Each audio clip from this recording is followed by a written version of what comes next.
Shalom semua para pemirsa Bible Study kami, apa kabar? Happy weekend, dan saya berdoa kita dikasih weekend, the ending of the week, untuk rest. Bagi Anda semuanya, Anda mau tahu bahwa Sabat, 1 kali seminggu, 24 jam Anda berhenti kerja, memikirkan Tuhan, memikirkan kebaikan Dia, dan berada di dalam hadiratnya supaya Anda di-replenish. Kembali diisi dengan hadiratnya. Benar-benar loh, kalau kita nggak pernah berdiam diri di hadapan Tuhan, Anda tuh hampa. Basically skeleton dari debu yang kosong dengan jiwa yang persis kayak jamu, campur aduk segala macam, temulawak, kunyit lah, jahe dicampur aduk, serai, kacau beliau.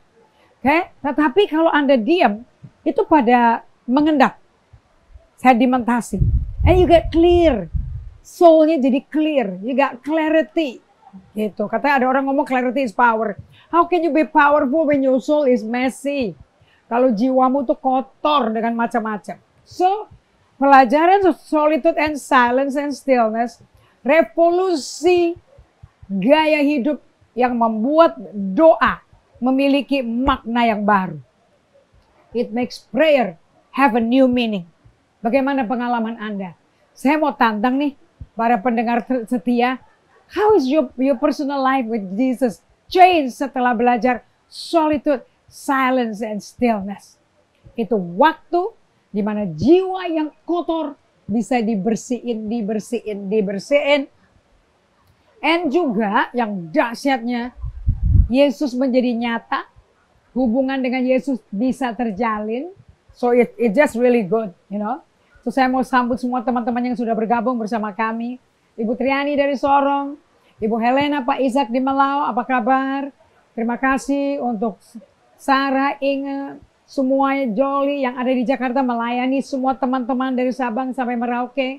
Saudara Arin Mers, Saudara Pin dari Palembang. Terima kasih untuk teman-teman dari Manado, Josh Rimper. Terima kasih untuk teman-teman dari Tomohon, dari Amurang, Air Madidi. Ini just say thank you sudah bergabung dengan kami. Dan juga teman-teman di Tangsel, Tangerang Selatan dari BSD, Alam Sutra. You will never regret mendengarkan pelajaran ini. Because you are a changed person. Nah, nanti saya bagikan deh. Alkitab jadi lebih beda, bacanya lebih real, lebih enak, lebih gampang mengenal. Nomor 1, dirimu sendiri dulu. Nggak ada urusan sama bahan khotbah. Bahan khotbah adalah pembicaranya punya cerita sendiri sebetulnya. Yang bisa dibagikan. Kalau salah dibagikan, kalau berguna dan benar dibagikan dong. Kan semua orang lagi belajar jalan sama Tuhan. Right? Oke, so saya mau sambut Ibu Ratna Yulinawati. Happy weekend semuanya. Terima kasih untuk teman kami dari Jepang, dari Hong Kong, dari Singapura, dari Australia, dari Sydney. I welcome you all ke dalam Bible Study, Facebook online, YouTube. Kalau Anda punya YouTube dan mau koleksi pelajaran ini, Anda sudah punya pedoman bagaimana hidup bergaul dengan Allah. Ingat loh ya, tidak mungkin bumi diselamatkan dari kejahatan manusia yang bikin Allah murka. Kecuali ada satu orang yang bergaul dengan Allah. Namanya Nuh. Satu orang aja bergaul sama Allah, bumi selamat loh. Bagaimana kalau kita 10 bergaul sama Allah? Selamat nih Indonesia. Dari ketakutan resesi ekonomi, kurangnya dana di dunia ini, hanya saya butuhkan satu Nuh. Istri anaknya aja kita nggak tahu kualitasnya kayak apa ya, kita tahu lah ya. Kemudian hanya dibutuhkan satu Henok untuk masa depan manusia mendapat nubuat. Bagaimana Yesus akan datang kedua kali loh. Henok kan bernubuat.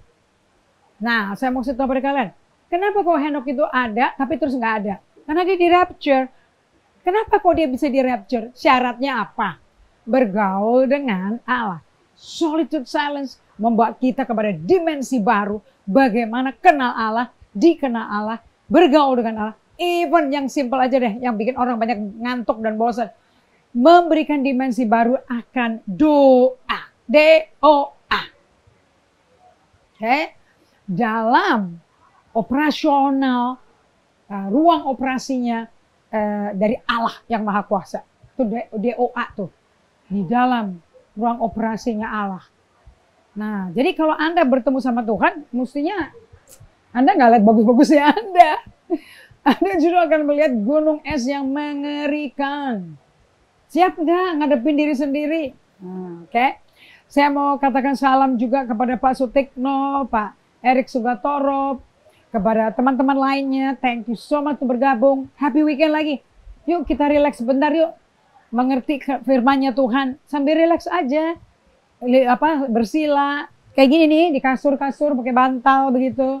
Latar belakang keren dong. Angin semelirik, sejuk sepoi-sepoi basah. Dari jam 5 pagi tadi pagi, mendung sedikit. Saya tengking, saya bilang tidak ada hujan hari ini. Saya minta udara cerah. Lihat dong, semua pada menikmati kecerahan. Mau bikin dendeng belado bisa di kolam. Mau bikin daging sei bisa, merah-merah di smoke ya, dengan panas matahari. Tapi kita ada sinar matahari, and sejuk sepoi-sepoi basah. Nah ini cara belajar dengar suara Tuhan. Sheer silence. Bagaimana Anda weekend ini? Share dong. Good, bad, sour, whatever it is. Kita nggak bingung kok. Memang jiwa kita penuh seperti temulawak, kayak jamu. Kayak asam, kecut, manis, you name it. Kan badan pada pegel kan? Tapi kalau Anda datang dan berdiam dalam 1-2 menit hanya mikirin Tuhan, hidup Anda akan berubah. Nggak usah 5 jam. Kalau bisa selama 5 jam, berkali-kali. Nah begitu, tapi jangan ditancap langsung 5 jam. Ada orang yang kalau doa nancap, non-stop gitu loh. Habis kelar doa dia kecapean, ngos-ngosan. Itu bukan doa, itu namanya sprint. Nah, dan dia tidak sempat untuk bertemu Tuhan. Dia ketemu dengan badan yang capek. Itu bukan doa dan saya jamin nggak didengar Tuhan. Kalau dengar suara Tuhan tuh, dia berikan atmosfer dan kondisi fisik jiwa kita tuh relax. Karena suara dia sheer silence. Angin sepoi-sepoi basah.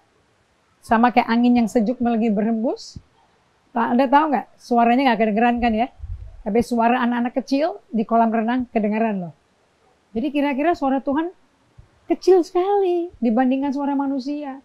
Kalau nggak diam bener-beneran, nggak mungkin Anda bisa berdoa. So kita akan berdoa supaya Anda bisa di-refresh ya.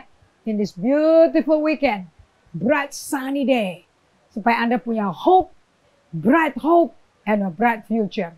Something good is going to happen kalau bersama Tuhan. Kita satu dalam doa. Tidak ada makna yang dalam dari hidup berdoa kalau kita sama sekali tidak berdiam. Kenapa kita berdiam? Karena Bapak itu diam. Kalau berbicara tuh sepoi-sepoi basah. Dibutuhkan rendah hati dari kita untuk berdiam, untuk menghormati suara sepoi-sepoi basah itu. Berbicara kepada kita, bersuara, hadir untuk kita. Pada waktu kita berdiam, kita hormati Tuhan. Dan kalau kita hormati Tuhan di tempat sunyi, di tempat tersembunyi, Allah yang di tempat tersembunyi akan memberikan upah pada kita. Aku minta Bapak, setiap murid-Mu, orang-orang yang mau dimuridkan Yesus, mendapat upah. Kami berikan ucapan syukur, kemuliaan, keagungan, pengagungan, kami kembalikan bagimu yang layak terima semua pengagungan. Dalam nama Yesus Kristus Tuhan kami berdoa dan syukur. Amin. So, saya bagikan di beberapa episode sebelumnya bahwa when you are in silence and solitude, sebetulnya we are letting go. Kita lepasin kontrol, kan pegang kendali. Gue mau beresin. Anda kalau sibuk-sibuk mau beresin apa-apa diberesin sendiri. Itu sebetulnya Anda lagi cari citra diri loh. Anda mesti merasa penting. Dihargai orang, penting nih orang. When you want to do something betul-betul wonderful, ajaib, Anda dengan solitude dan silence, you are surrendering your will to God's will. Anda menyerahkan kehendakmu kepada kehendak Allah. Sebab jantung dari undangan Tuhan Allah kita, come to me, kamu yang letih lesu beban berat, mari datang padaku. Itu sebetulnya Tuhan ngundang kita untuk menyerahkan pengendalian, pegang kontrol dari hati kita, kemauan kita yang keras. Maunya cepet, mau beres, mau cepet kelar. Dan pada waktu itu kita lagi praktekkan, lepaskan pegangan kita, letting go, dari momen ke momen. Itu Anda lagi latihan membuat prioritas Tuhan itu raja loh. Tuhan pemilik hidup kita, pemimpin hidup kita. If you let go. Dari ilusi bahwa kita adalah pusat alam semesta, berubah menjadi Allah, pusat alam semesta kita. Jadi doa itu adalah tentang kita nyerahkan keinginan-keinginan, kemauan-kemauan kita untuk pegang, kontrol, kendalikan semua urusan hidup kita sendiri. Kalau kurang yang orang lain juga kita beresin sekalian. Ya, sampai Anda bisa burn out. Bayangin tuh gembala-gembala. 70.000 jemaatnya, 20.000 jemaatnya. Nggak burn out. Yesus aja cuma mampu 12, men. Tapi menghasilkan manusia berbeda. Transform being. Makanya cocoknya ya, Natal ini kita rayakan di Transformer. Kenapa? Kalau Anda nggak transform, 12 itu loh, belum termasuk Paulus loh. Plus Paulus, rasul dari mantan pembunuh berseri, menjadi rasul kasih penuh tanda-tanda ajaib. Orang mati, orang ketiduran dengerin dia khotbah, jatuh mati, bangkit dari mati. Sapu tangannya, bikin orang sakit sembuh. Bayangan Petrus, bikin orang sakit bangkit dari sakitnya, mati hidup loh. But there are 12 plus 1, 13 rasul. Nah, kalau Yesus fokusnya ke 13, bagaimana Anda dan saya mampu pegang 70.000 ya? Kata suami-suami, pegang satu bini aja udah kewalahan. Apalagi 700 istri dan 200 gundek kayak si Salomo tuh. Itu bunuh diri kali ya, harakiri kali itu. Pakai samurai. Begitu. Betul gak? Amin, itu perempuan mau diapain ya? 900 itu anggota gereja lumayan tuh. Asosiasi bini-bini, mama-mama, dan will-will, gundik-gundik, geisha-geisha. Mungkin satu manikur, satu pijat, satu refleksi, satu pedicure, keramas, ngecat uban-uban, botox, kali gitu kali ya. Aduh, so narsistik. Gila ya Salomo ya. Dari anak muda yang doanya doa 2 juta dolar. Karena doanya dijawab. Tahu gak permintaannya dia apa? Aku ini orang muda gak punya pengalaman jadi raja. Berikan aku hikmat. Mengelola, memanajemen rakyatmu nih gimana? Paling tiga, nomor 1 dia rendah hati. Itu bukan rakyat dia loh. Rakyat Allah. Itu handlingnya gimana? Karena aku gak punya pengalaman jadi raja. Bapakku tinggalin aku. Tapi kan biarpun dikasih teori, jangan, masa aku musim jangan yang dia miliki ratusan tahun, masa aku masukin dalam usia dini kayak begini, mana bisa? Practice makes possible. Practice makes progress. Kalau nggak ada praktek, bagaimana bisa progress? Betul betul tidak? So dia praktekin. Yang dia praktekin apa? Cuman satu yang bapaknya tinggalin. Satu hal yang kurindu. Berdiam di rumahmu. Di tengah badai peperangan, dihantam orang Filistin, Amalek. Saul dan raja-rajanya, kakaknya, bapaknya aja anti dia. Nggak anggap, dibodohin karena penampilannya kecil. Nggak ada otot. Nggak ada otot nggak apa-apa. Asal ada Tuhan menyertaimu. Nah, Daud nggak dianggap. Tahu nggak Anda? Setiap kali Daud diserang, antara mati dan hidup loh. Dia cuma minta satu loh doanya. Dia nggak pernah bilang, singkirkan orang-orang jahat itu, biar bunuh orang itu. Nggak pernah loh. Tahu nggak doa dia apa? Bawa aku ke dalam hadiratmu. Bawa aku untuk hidup mengalami engkau. Bikin aku cari engkau, Tuhanku, perisaiku. Dan dia nggak ngurus orang gila-gila yang nyerang dia. Dan itu dia biasa loh diserang. One man show. Ratusan ribu tentara musuh menyerang satu anak kecil. Satu. Tapi dia S1 dengan Allah Bapa, Putra, Roh Kudus. S1. 4 of them. Dia terang KO dong. Mau ratusan ribu, miliar juga kalah, manusia kan debu. Yes. Si Daud kan bersama Allah Bapa, Putra, Roh Kudus. Mulut aja ngomong satu hal. Dari gelap jadi terang. Dari nggak ada jadi ada. My God. Lebih baik kita belajar seperti Daud. asetnya dia adalah, kekayaan dia adalah, harta dia adalah Allah. Itu kado paling mahal. Harta Allah, hartanya Allah apa? Anda dan saya. Makanya biar orang Islam bejat semuanya. Kain berdosa, bunuh adik kembarnya sendiri.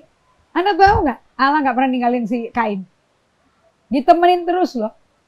Bahkan Kain pergi ke timur, dia bikin negara kota sendiri loh. Nggak ada urusan sama Tuhannya. Tuhan tetap bantu loh. Tuhan tetap tolong dia kembali ke jalur yang benar. Siapa bilang kalau kita berdosa Allah ninggalin kita? Itu pengajaran picik dari orang yang gitu kali nasibnya ya. Kalau kita lihat nasib orang di Alkitab yang bejat-bejat tuh, raja-raja Israel yang kurang ajar tuh, mau Raja Ahab yang begonya luar biasa tuh, yang kawin sama si Isabel, Raja Hizkia, Raja Sedekia, raja gila deh. Yeroboam, ya itu kan si Salomo, koleksi. Itu apa? Itu dia bikin gereja apa namanya ya? Gereja 900 ya. 700 istri, 200 bundik. Betul gak? The 900 church. Ya, sekarang kalau coffee shop kan namanya juga gitu kan. Pakai angka, on 1, on 2. Dia juga bisa bikin gereja on 900. Okay? Bukan dia melayani jiwa-jiwa. Dia dilayani jiwa-jiwa. Itu gilanya. Jadi gini loh Bapak Ibu sekalian. Kalau Anda lupa mengandalkan hidupmu total kepada Allah. Kalau Anda nggak latihan bentuk otot untuk berserah, surrender, mengandalkan Tuhan, dengan menantikan Tuhan, berdiam, menanti, relax, replenish. I don't think kamu bisa punya Allah seperti Daud. Nggak mungkin. I don't think kita bisa punya Allah seperti Allah yang nemenin si Salomo waktu muda. Akhirnya Salomo teror sih. Itu menghasilkan keturunan yang rusak semua. Makanya Bapak Ibu sekalian, jangan serahkan anak-anakmu ke sekolah minggu. Cuman 45 menit fokusnya. Anak Anda akan lari seperti Tarsan. Habis itu keluar dari kerangkengan gitu loh. Bebas, nggak usah dengerin guru agama gitu. Begitu keluar, masuk ke toy room, masuk ke ruang mainan, langsung dari males, ngomel, bla bla bla, nggak cocok sama teman-temannya, ganggu temannya untuk doa. Jadi kompak men. Asosiasi orang sepikir, sehati, seia, sekata. Main. Jadi kita orang tua mesti pintar ngajarin anak. 90% waktunya Anda tuh ada sama anak loh.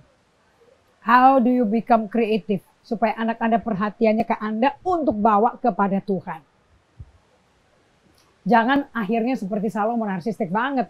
Nah, begitu banyak perempuan untuk menjaga dia, menyenangkan dia. Yang benar aja.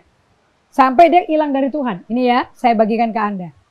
Semua di Alkitab, baik Kain, baik anak sulung, anak bungsu, Lukas 15 tuh.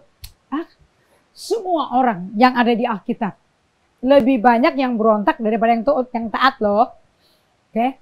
Kenapa? Karena mayoritas kita berontak. Kita ninggalin Tuhan. Kalau Anda jauh dari kasih Kristus, Anda tidak bangun hubungan intensional dengan Allah, saya jamin di atas firman, narsistiknya kamu keluar semua. Anda nggak punya hubungan sama Tuhan. Semua itu hanya agamawi, legalistik. Nggak ada bedanya sama orang yang nggak pernah kenal Tuhan. Makanya kan kalau orang udah kenal Tuhan berdosa lagi, itu kayak anjing balik ke muntahnya kan.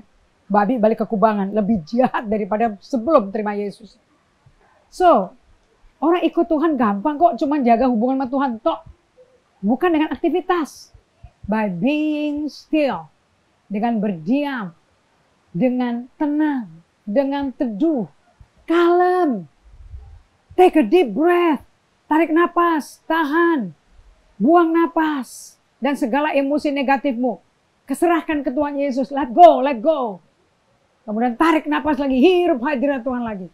Itu akan bikin saraf tegang, saraf nervous, saraf parno, relax. Baru Tuhan datang. So doa itu sekali lagi adalah tentang menyerahkan keinginan-keinginan kita untuk megang kendali urusan hidup kita, keluarga kita, kantor kita. Oke, kemudian minta perhatian orang, persetujuan orang, approval, kemudian mencari security. Karena jadi orang di dunia tuh manusia lama tuh very insecure. Orang kalau ketakutan jahat loh. Very jahat. Periksa deh semua motivasi Anda kalau Anda lagi doa tuh apa sih? What is it? Your motive. Sebenarnya lagi ketakutan kan ya? takut proyek nggak jadi, takut ntar suaminya main gila, takut anaknya nanti narkoba, takut. Anda jadi orang yang histeris loh kalau doa. Oke, itu bukan memanjatkan doa dan bersumber dari Tuhan seperti Daud. Anda histeris karena paranoid. So, saya sendiri baru sadari bahwa saya banyak permintaan agar Tuhan mengerjakan, melakukan, memberikan kepada saya. Tanpa sadar, karena begitu polanya doa, dasarnya ketakutan, saya tanpa sadar, setelah doa capek, malah hilang sukacita dalam Tuhan. Mestinya kan kalau dekat sama Tuhan, kita dapat sukacitanya, damai sejahteranya. Kok malah jadi ngamuk-ngamuk habis doa? Pernah nggak habis doa terus kadang didatengin orang itu nanti ngamuk? That means you are praying, but God is not hearing. God is not with you. Roma 8:26 ingat loh ya. Roh Kuduslah yang menolong kita dalam segala kelemahan kita. Karena kita nggak tahu bagaimana berdoa. Roh Kudus yang bantu kita doa. Kalau Anda doa sendiri, take control, capek, habis itu marah-marah. Anda perhatikan, kenali deh dirimu. Makanya perlu menjadi tenang. Nah, di dalam doa dengan praktek latihan berdiam diri di hadapan Tuhan dan menanti dengan sabar untuk Tuhan bekerja di dalam manusia batin kita. Kita tuh lagi kasih ruangan bagi Tuhan kerja. Masuk dulu terus dia kerja. Dan kitanya lepasin kemauan keras kita, self willfulness kita, dan selalu ngontrol tuh megang kencang-kencang apa yang kita takut hilang gitu loh. Kita unclutch, dari clutching menjadi unclutch. So, solitude and silence causes our approach to prayers to change. Solitude and silence and stillness bikin pendekatan kita untuk mengerti, melakukan doa itu jadi berubah. Betul-betul kita let go. Mau doa apa? Kita let the Holy Spirit. Roma 8:26. Dari focusing, getting God to do what we want, membuat Tuhan melakukan apa yang kita mau, to positioning ourselves so that we want what God wants. Terus kita memposisikan ulang perasaan dan hati kita, sehingga kita memiliki dan melakukan apa yang Tuhan mau kita lakukan. Bukan melintir tangan Tuhan untuk Tuhan melakukan apa yang kita mau. Nah, itu yang bikin orang marah-marah.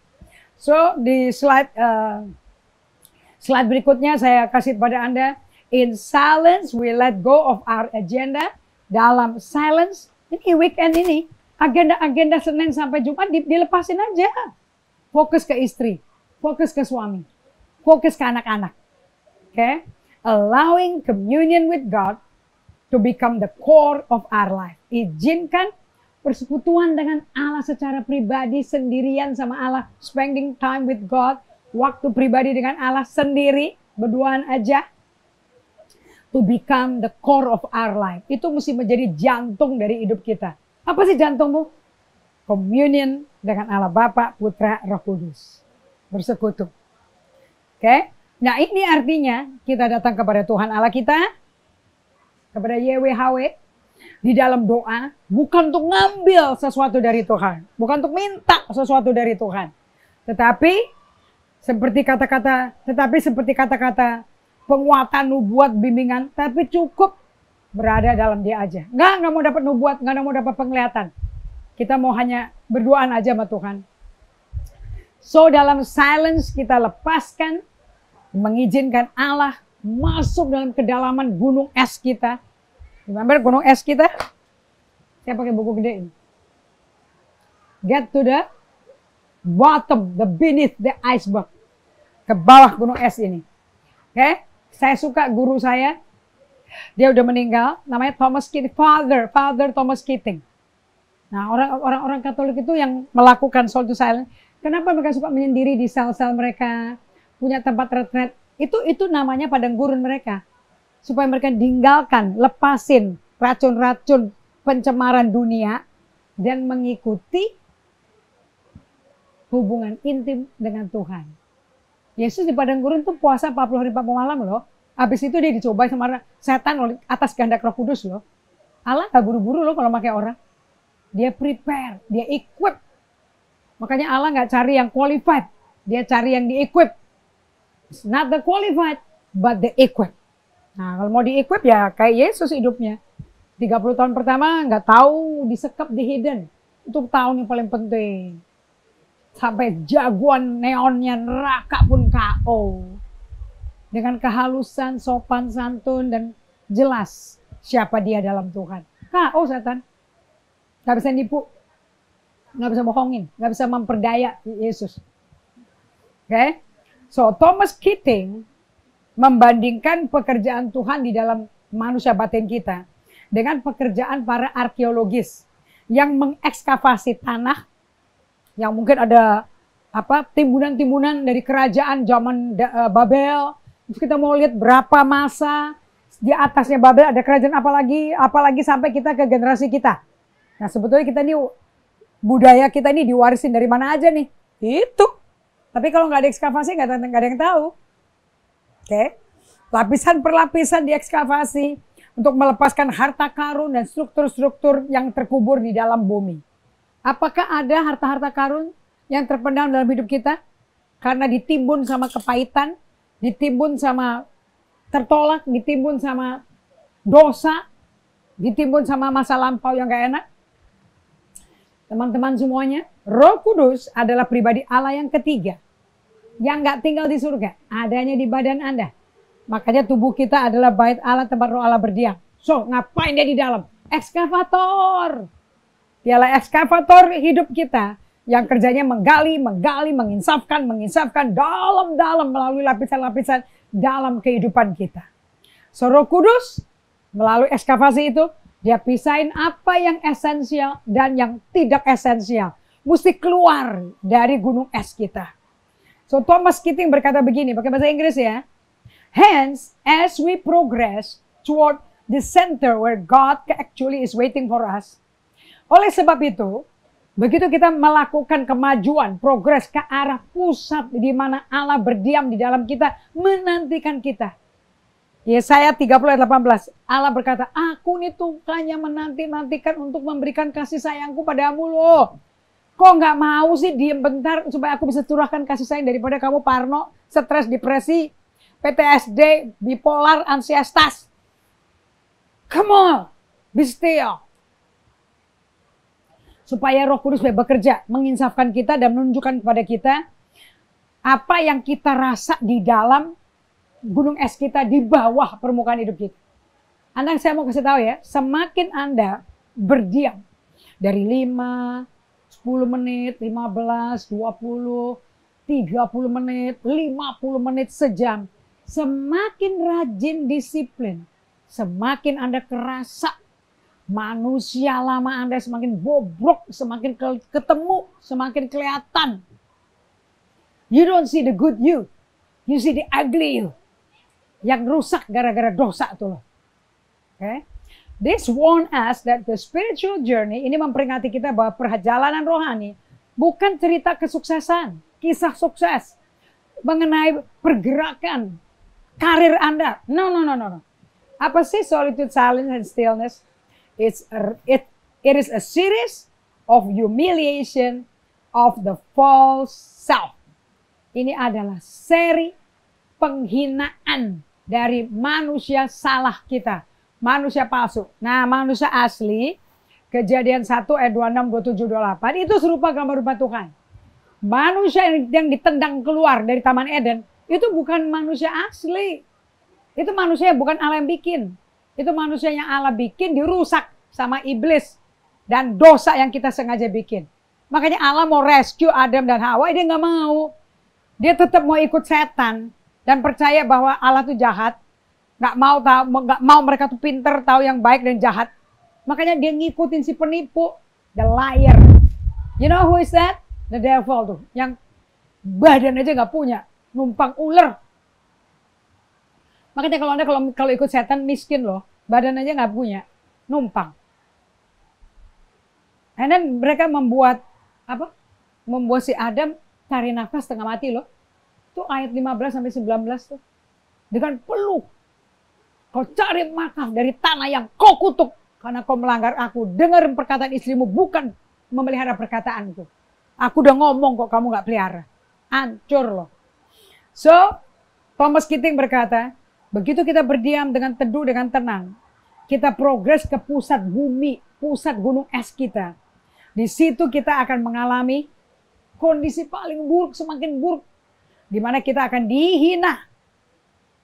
Manusia palsunya, manusia bohongnya, manusia yang bukan Allah bikin. Nah, in silence and solitude we let go. Kita buka hati kita untuk mendengar suara Tuhan. Saya mau bagikan ya dari Yeremia 17. Ini saya tunjukin nih. Ada gunung es. Apa sih di bawah Anda?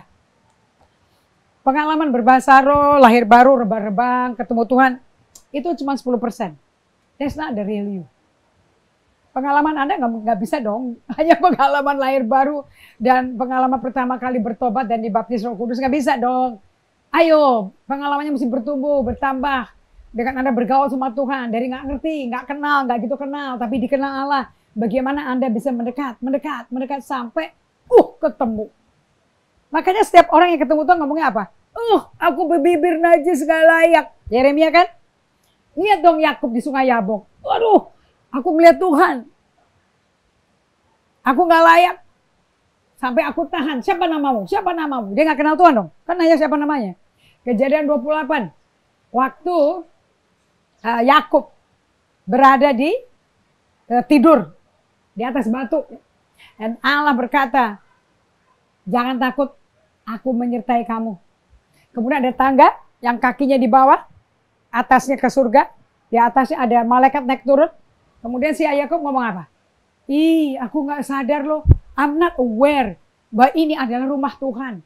Jadi gak ada yang kenal Tuhan. By the way. Nah, manusia itu terdiri dari dua bagian. Kita lihat ya. Di Yeremia 17. Ini pergumulan Nabi Yeremia oleh karena bangsa yang berdosa. Orang itu kalau berdosa kenapa sih? Nah, ingat ya 2 Korintus 5:17. Barang siapa dalam Kristus dia ciptaan baru, yang lama telah berlalu, yang baru sudah datang.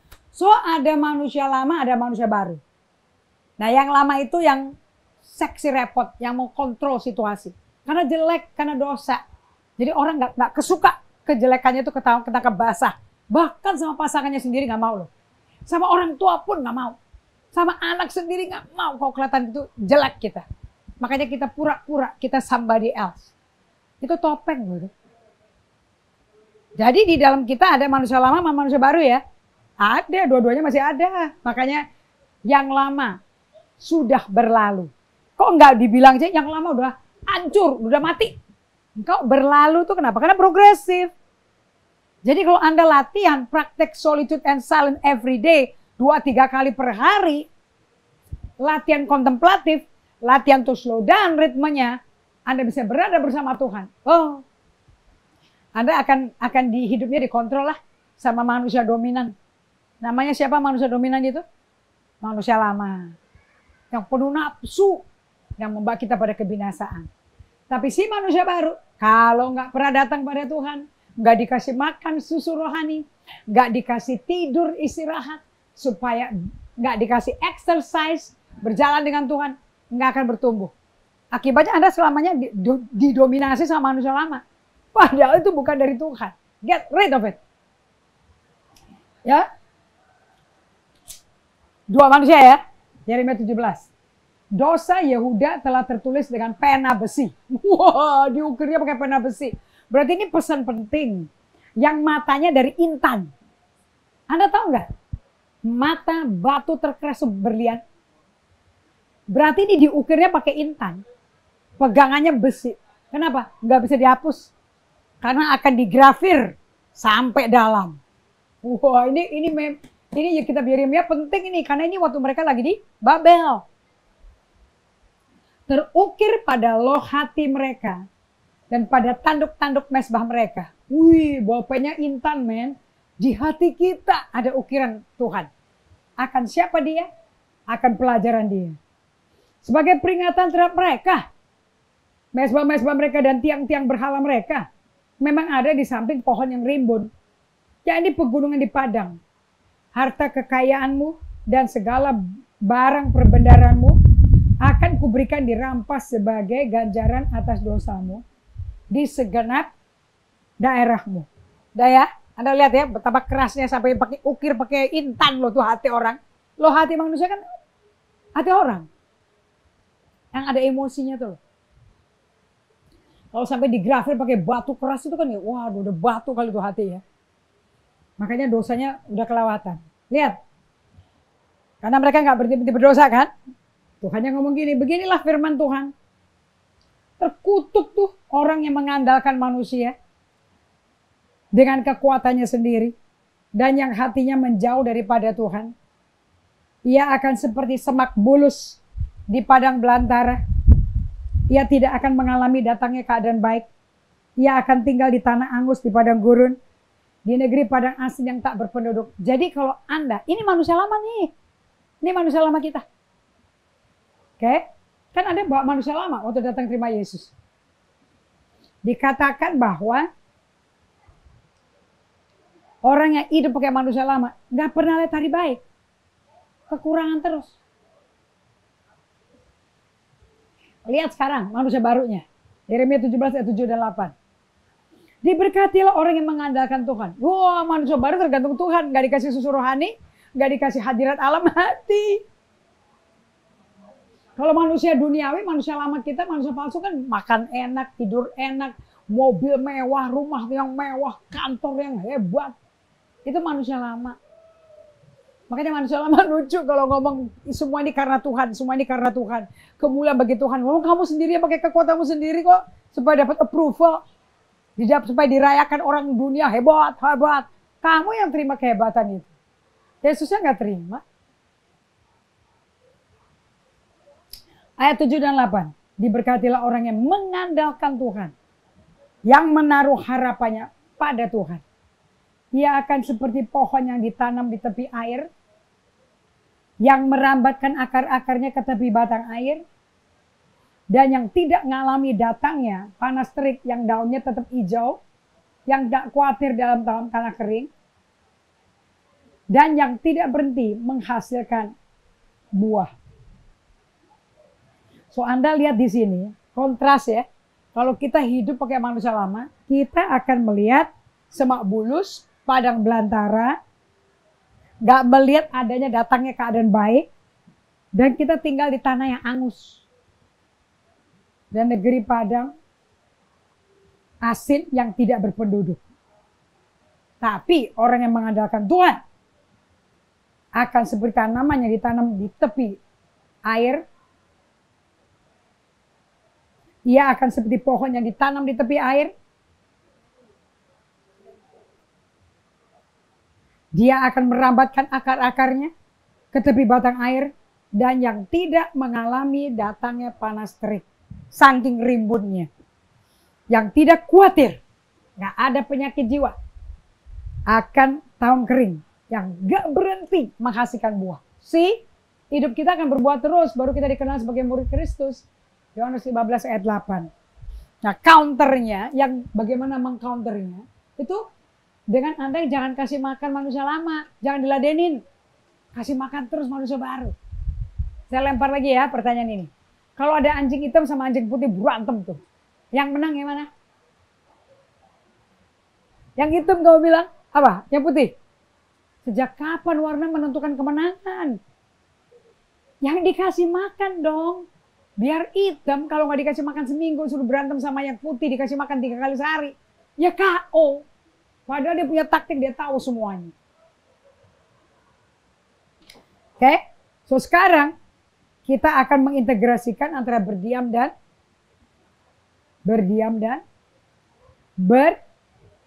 bersama Tuhan. Oke?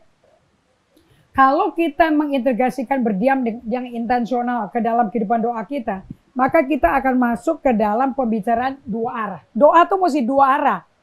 Kalau khotbah 2 arah, ya begini 1 arah. Oke, pembicaraan 2 arah mengizinkan kita tetap tinggal bersama Tuhan, dipeluk Tuhan, dan memberi perhatian penuh untuk mendengarkan Tuhan. So, kalau Anda sold to silence, kan Tuhan di depan Anda, berarti ada dialog.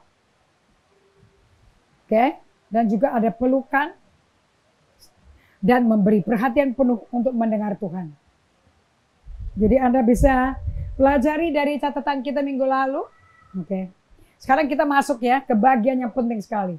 Commune with Jesus throughout the day. Bersekutu intim dengan Yesus sepanjang hari. Untuk Anda lakukan ini, kita udah mesti belajar empat hal kan. Kita udah sampai poin yang keempat ya. Buat keputusan radikal. Kalau nggak diputuskan, dia nggak melangkah-melangkah. Apalagi suruh diam. Rasakan perasaan-perasaanmu. Integrasikan dengan berdiam dan tenang. Nomor 4, bersekutu dengan Yesus sepanjang hari kita. So, dengan kita bersekutu dengan Tuhan, apa sih maknanya doa sekarang? The gift of prayer itu apa? Well, kasih karunia Tuhan Yesus Kristus dan kasih Allah dan persekutuan Roh Kudus menyertai kamu sekalian. 2 Korintus 13:13. Ini kan selalu diomongin sama gembala-gembala kan. Angkat tangannya, kasih karunia Tuhan Yesus, kasih Allah dan persekutuan Roh Kudus dia menyertai kamu sekalian. Ini dipakai untuk menutup ibadah. Jadi nggak ada anak-anak Tuhan pergi meninggalkan ruang ibadah kosong, itu nggak bisa. Now the amazing grace of the Master, Jesus, the extravagant love of God, the intimate friendship, the Holy Spirit be with you, the Holy Spirit be with all of you. Jadi di the message, benar nggak sih Roh Kudus bersekutu buat kita? Oh iya, the amazing grace of the Master, Jesus Christ, the extravagant love, and the intimate fellowship, dan the intimate fellowship of Jesus be with you all. Jadi Anda jelas sekali ya, Roh Kudus itu teman, sekerja, tapi juga apa? Pendoa dan sahabat Anda. Saya sudah bagikan kehidupan monastik dari para biarawan, biarawati yang betul-betul kusuk untuk berada bersama Tuhan ya. Ini nggak berarti hidup Anda akan smooth, sama sekali nggak. Tapi kalau ada goncangan yang sebesar gempa bumi, Allah lebih gede daripada gempanya si bumi ini. Amen. So kehidupan monastik ini perlu dicatat, perlu ditiru ya. Kenapa? Mereka tuh rutin di jam yang pagi, yang rutin pergi sendiri. Pergi sendiri, duduk di hadapan Allah dalam ketenangan dan bertekun di dalam doa. Tekun memproses pikirannya lari-lari, tekun badan yang gak tenang. Oke, tekun di dalam bersekutu, berdiam. Nah, kalau Anda bisa bertekun itu Anda menciptakan ruang saudara. Anda menciptakan ruang untuk saudara berada bersama Tuhan. Oke. Nah, ciptakan ruangan itu perlu sekali kalau Anda mau Tuhan menggenapi janjinya. Karena tanpa dia berada dalam Anda, kan dia bisa ninggalin Anda loh. Simpson nggak tahu, Roh Allah meninggalkan dia. Goalnya dari waktu pribadi dengan Allah bukan hanya untuk mengabdikan waktu itu untuk berdoa, tetapi untuk kita menjadi seorang yang berdoa senantiasa. Goal daripada waktu pribadi dengan Allah adalah untuk membuktikan dan memfokuskan kepada pribadi Allah supaya kita tahu kalau Allah itu seperti apa. Nah, dan kemudian Anda sedang berdiam diri bersama Tuhan, tapi untuk kita menjadi seorang yang mau berdoa bersama, senantiasa perspektif mereka tentang doa berubah. Sekarang tanda-tanda ajaib bisa ada. Oke? Nah, sekarang kita akan lanjutkan. Kalau Anda semakin tegang, semakin kacau, hidupnya terkotak-kotak, terbagi-bagi, kapan hari suci, yaitu Sabtu atau Minggu, kapan hari sibuk, hari sekular yang penuh dengan kesibukan. Kalau Anda masih belum hidupnya sinkron, tapi masih berkotak-kotak, terbagi-bagi, bisa sibuk dengan program di gedung ibadah, saat teduh,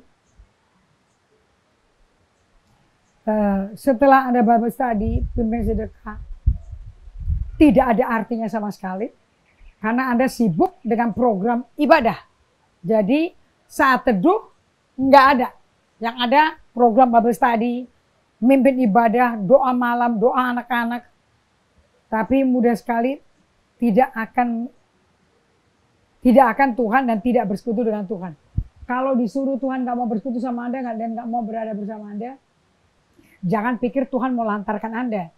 Itu Tuhan lagi mau kerja di dalam Anda supaya dia bisa pegang di mana lokasi kamu sediakan pegangan dan supaya aman di dalam dia. Oke? Nah, Anda bisa sibuk sih dengan program di gedung ibadah, yaitu saat teduh, pendalaman Alkitab, bersekutu dengan Tuhan, apa aja deh. Nah, pertanyaan saya adalah, apakah kita bisa jadi anak Tuhan, Allah kita yang menikmati sebagai anak yang beriman, Tuhan pada alamu.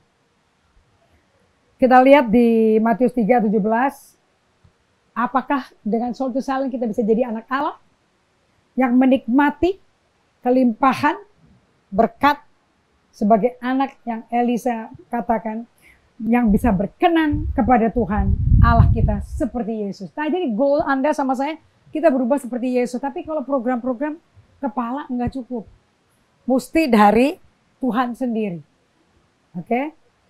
Yes, bisa atau how. Nah, sadari goal kehidupan pengikut Kristus adalah berdiam di dalam dan tetap bersama Tuhan Allah kita.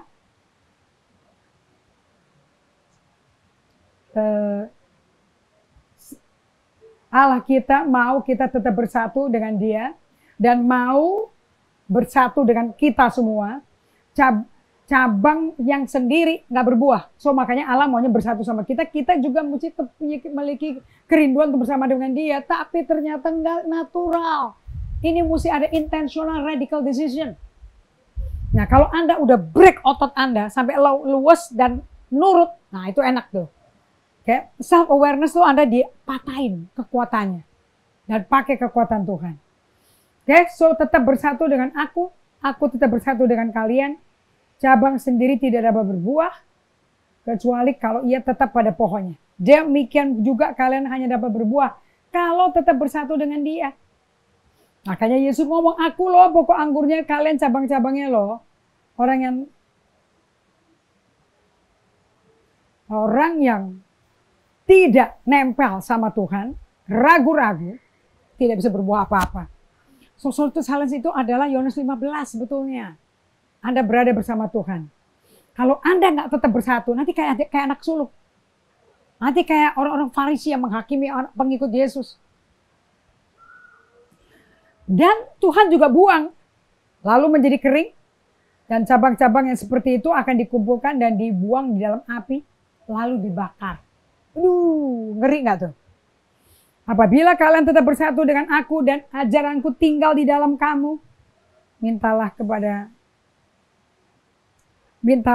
Bapa apa aja yang kamu minta, kamu maui, dan permintaan sudah dibereskan, sudah akan tiba. Ke-8, kalau kalian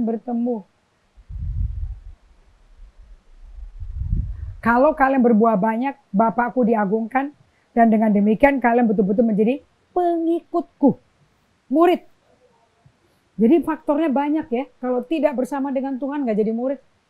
Kalau nggak jadi murid, nggak nempel sama Tuhan, nggak berbuah, Anda kering, akan dipotong, dibuang ke api. So, sebetulnya ke neraka atau ke surga pilihan siapa? Siapa yang nentuin? Kita. Bukannya Yudas Iskariot dikasih kesempatan bertobat. Dicium lagi Yesusnya. Dan Yesus kan bukan tipe orang yang mempermalukan kesalahan orang di muka umum. Dia gentle. So problemnya kita lebih banyak bekerja buat Tuhan Yesus, melewati waktu dan kesadaran kita berdiam tetap bersama dengan Tuhan Allah kita.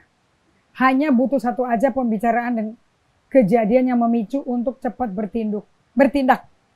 Trigger untuk kita keluar dari jalur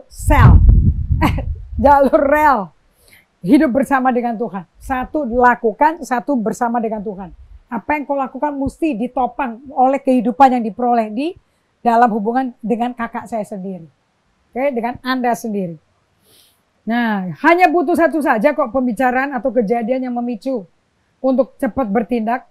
Trigger anak kita keluar jalur rel hidup bersama dengan Tuhan. Nggak perlu ditakuti. Apa yang Anda takuti akan mencekam.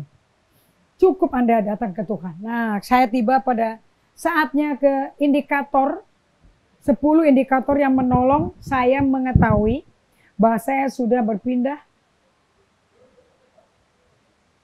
dari pusat tempat bersama dengan Yesus. Anda akan berpindah semakin jauh. Nah, untuk indikator ini Anda butuh mengetahui kondisi emosi Anda supaya Anda bisa menyesuaikan diri dan mengizinkan Tuhan lebih banyak, lebih kuasa untuk menghasilkan buah roh seperti self control. Jangan selfnya yang kontrol, yang melakukan ke depan apa yang Anda mau sendiri. Jangan, biar Tuhan yang kontrol. Anda istirahat aja, relax. Anda rest aja dan hirup hadiratnya. Oke, Anda siap ya? Pakai Photoshop, screenshot ya. 10 indikator yang menolong saya mengetahui bahwa saya sudah berpindah jauh dari Tuhan, udah drifting away dari pusat di mana Tuhan berada, di dalam perut kita, dalam kedalaman manusia batin kita. Kita udah baca separuh ya kemarin Kamis ya. Cuma kita baca lagi. Saya tahu bahwa pekerjaanku buat Tuhan telah melampaui keberadaanku dengan Tuhan Yesus pada waktu kapan? Waktu saya nggak bisa lepasin tekanan yang saya rasakan di tempat kerja. Di waktu yang sangat mepet. Nah, coba. Saya nggak bisa lepasin tekanan. Jadi tekanannya dilempar ke orang lain. Bocor emosinya. Ya apa tidak? Saya mengabaikan stres, ansietas dengan rasa kenceng. Saya khawatir dengan bagaimana orang lain memandang saya. Apa kata orang lain? Saya seringkali penuh ketakutan tentang masa depan saya. Saya selalu terburu-buru. Saya suka membela diri dan saya suka membela diri dan mudah tersinggung. Saya penuh pikirannya dan sibuk dan mudah terdistraksi. Oke, lanjut. Saya cepat melepaskan opini-opini dan penghakiman. Orang belum kelar langsung kasih opini. Kalau Anda kayak gitu emosinya nggak sehat. Saya nggak berasa antusias tentang atau berasa terancam oleh kesuksesan orang lain. Anda pernah ngomong kayak gitu? Berarti Anda terancam. Bagaimana Anda menghakimi orang lain? Di situ juga itulah menghakimi kehidupan Anda. Saya nggak bisa berasa antusias tentang atau berasa terancam oleh kesuksesan orang lain. Compare tuh loh. Saya habiskan waktu saya untuk lebih banyak berbicara daripada mendengar. Wow, luar biasa. Kalau Anda kehabisan waktu saya untuk lebih banyak berbicara daripada mendengar, jadi Anda bukan yes ya, N ya. Apa itu yang terbaik? Oke, bila kita udah keluar dari jalur dari Yesus, mereka slow down,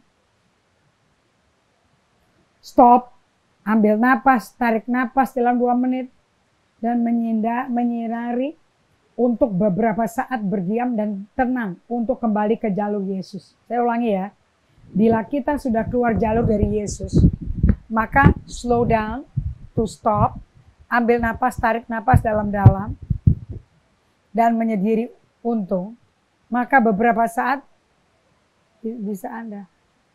Oke, dalam beberapa saat berdiam dan tenang untuk kembali ke jalur Yesus itu mutlak.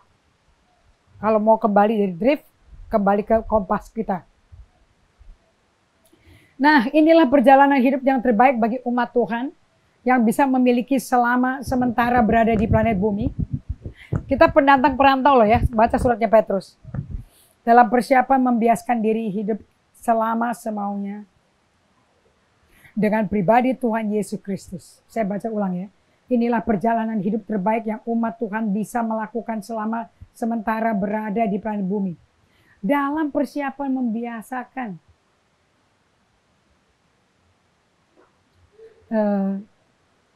dalam kehidupan Anda yang biasa lakukan yang terbaik sebagai umat Tuhan dan selama ini selalu berada di tempat yang top di planet bumi, Anda mesti mempersiapkan diri Anda loh untuk sesuatu yang dari proyek Anda tapi memberikan pengalaman buruk.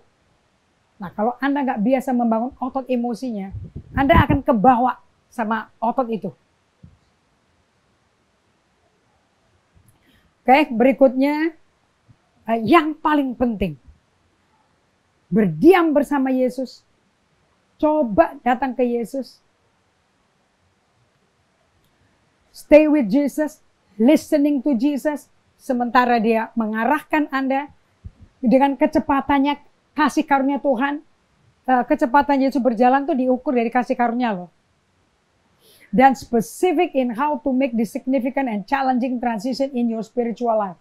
Dan menjadi spesifik, khusus, dan bermakna, signifikan, dan penuh tantangan. Itu transisinya seperti itu. Di dalam kehidupan rohani Anda. Jadi kalau Anda mau jadi rohani, ya Anda mesti kontemplatif. Anda mesti berdiam di hadapan Tuhan. Untuk mendengar bagaimana Anda perlakukan keluarga Anda, istri Anda. Dan kenangan dari berada bersama Tuhan itu mesti di atas segala-galanya. Nah, saya punya penjelasan yang menarik untuk Anda bisa berhasil soul to silence. Anda bisa create a container to be before you do. Menciptakan peti kemas untuk Anda sediakan tempat bagi Tuhan. Walaupun Anda percaya apa nggak percaya, pokoknya aku percaya aja. Nah, kalau itu Anda perlu bikin peti kemas bagaimana berada dengan Tuhan, bukan bagaimana melakukan pekerjaan Tuhan. Oke, nomor 1 peti kemasnya. Anda mesti menyesuaikan definisi posisi kerjaan Anda sebagai pemimpin, sebagai supervisor. Oke. Anda bisa menciptakan peti kemasnya.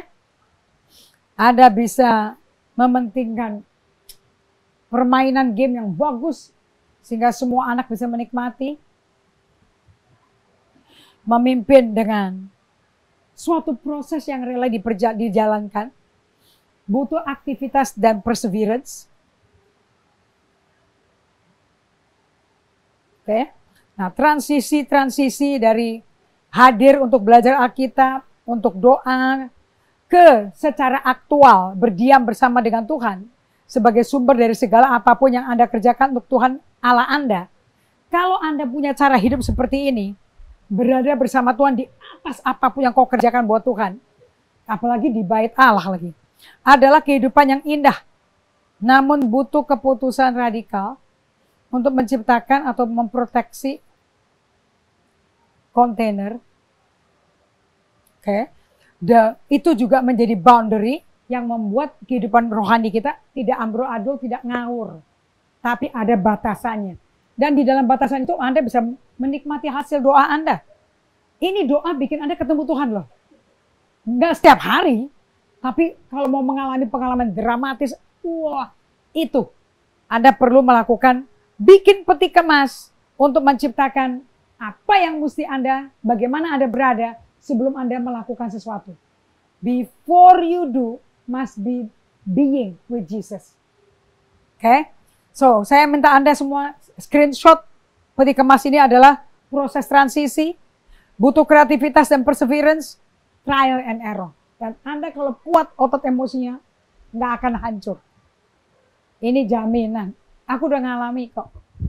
Perubahannya dari dalam, beda banget. So, Anda peti kemas, rohani apa tidak? Kita doa ya. Bapak, terima kasih untuk kami diberikan ritme hidup dengan daily office, day by day. Dengan bahan yang kami mesti kuasai melalui buku-buku yang telah disediakan. Buat waktu kami baca buku itu dan mendengar apa yang kau sediakan bagi kami. Dan mengundang kehadiran-Mu. Buat kami lebih dekat di dalam persekutuan dengan Engkau setiap hari. Aku minta ini terjadi pada kita semua di dalam nama Yesus Kristus Tuhan kita. Amin.